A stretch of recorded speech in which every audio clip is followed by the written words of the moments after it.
why you can't think deeply anymore, and what it's costing us as a species. There was a time when boredom wasn't something we feared. It was the beginning of curiosity. Sitting by the window, staring into nothing, letting thoughts unfurl with no urgency. Those slow moments were where questions arose. Why is the sky blue? Why do I feel this way? What do I want my life to mean? Now, the moment there's even a whisper of stillness, we reach for distraction. Not because we're lazy, not because we lack intelligence, but because our minds have been trained to seek stimulation like a drug. The itch for novelty, for content, for input. It's stronger than our capacity to reflect. This isn't a personal failure. It's the result of a system designed to hijack our attention. Deep thought requires space, silence, and time.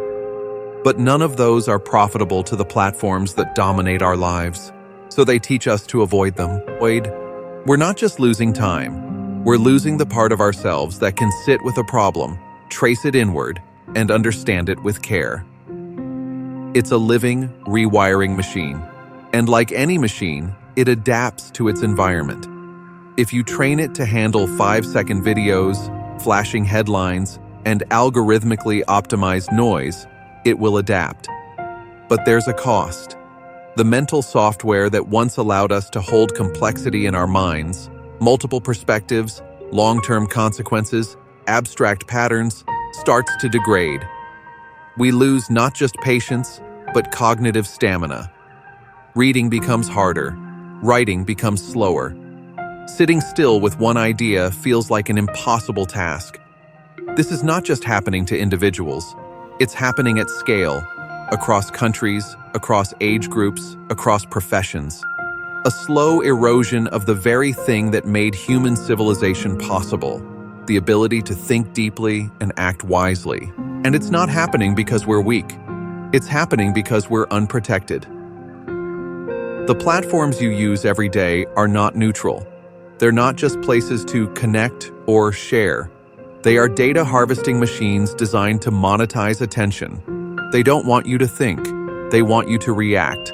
A considered idea takes time, but time is the enemy of profit in the attention economy. Every second you spend contemplating something is a second you're not swiping, scrolling, or clicking. So the algorithms prioritize outrage, urgency, novelty. Not because those are valuable, but because they keep you engaged. And over time, you stop choosing what to consume. It begins choosing you. We're being trained not to follow our curiosity, but to follow the scent of whatever hooks us emotionally. And the more we give in, the more our mental autonomy fades. Deep thinking isn't always pleasurable. It often requires confronting things we'd rather avoid. Contradictions, painful truths, difficult questions.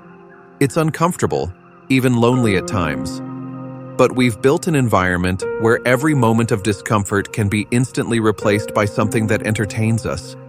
Every emotional scratch has a digital itch to soothe it. This teaches us that mental discomfort is bad, that any friction should be escaped. But the truth is, friction is where growth lives. When we abandon that friction, we don't just become passive, we become fragile. Unable to deal with complexity, to delay gratification, or to navigate the tension that comes with meaningful change. What looks like comfort is actually corrosion. Information used to be scarce. You had to search for it, ask questions, seek out mentors or books.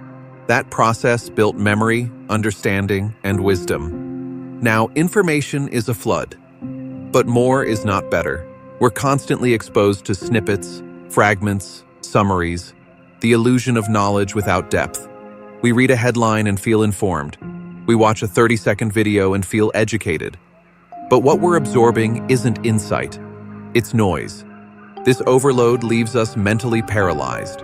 With so many perspectives, so many interpretations, and so little time, we struggle to know what to believe, or even how to begin forming our own thoughts. Deep thinking has become a casualty of our convenience. It's not just individual thought that suffers. When we can't think deeply, we can't solve problems together. Complex societal challenges, climate change, inequality, ethics of AI, require patience, nuance, and collaboration. But our systems reward hot takes over humility, speed over deliberation, performance over truth. And when our collective attention spans shrink, so does our collective future. Democracies falter when citizens can't reflect. Movements fracture when we can't listen. Progress stalls when depth disappears from dialogue. We're losing the intellectual infrastructure that makes progress possible. Not because we lack intelligence, but because our minds are constantly being interrupted before they can finish a thought. Children are growing up in an environment where deep attention is almost never modeled, let alone taught. They see adults scrolling during conversations. They see educators pressured to simplify everything into short clips. They learn early that what matters is visibility, not substance. This isn't a rant about screens. It's a call to notice what's being displaced: imagination, curiosity, the slow build of original thought. What kind of future are we preparing them for if we don't give them the tools to think beyond the feed? We are raising a generation more connected than ever, but with minds too fragmented to make sense of the world they've inherited. The ability to think deeply isn't gone. It's dormant. It needs time. It needs boredom. It needs discomfort. Most of all, it needs boundaries between you and your devices, between signal and noise. You don't need to quit technology, but you do need to carve out spaces where your thoughts can stretch out. Read something difficult. Write without editing. Sit in silence long enough for boredom to turn into questions. Reclaiming depth is not a one-time decision. It's a daily choice, a practice. Because once you feel what it's like to hold a complex idea in your mind again, to follow a thread beyond the surface, you realize how much you've missed it, how much it mattered. Deep thought is what allowed us to create science, art, philosophy, morality.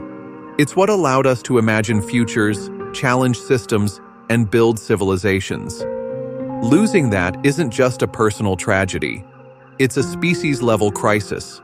We were not built to think in fragments. We were built to build, to connect dots, to reflect, to imagine. That's what makes us human. So if we want to find our way forward, through the noise, the speed, the overwhelm, we have to stop outsourcing our minds to machines that don't care about our growth. We have to remember that thinking is not just a tool, it's a responsibility. And the future depends on whether we're willing to take it back.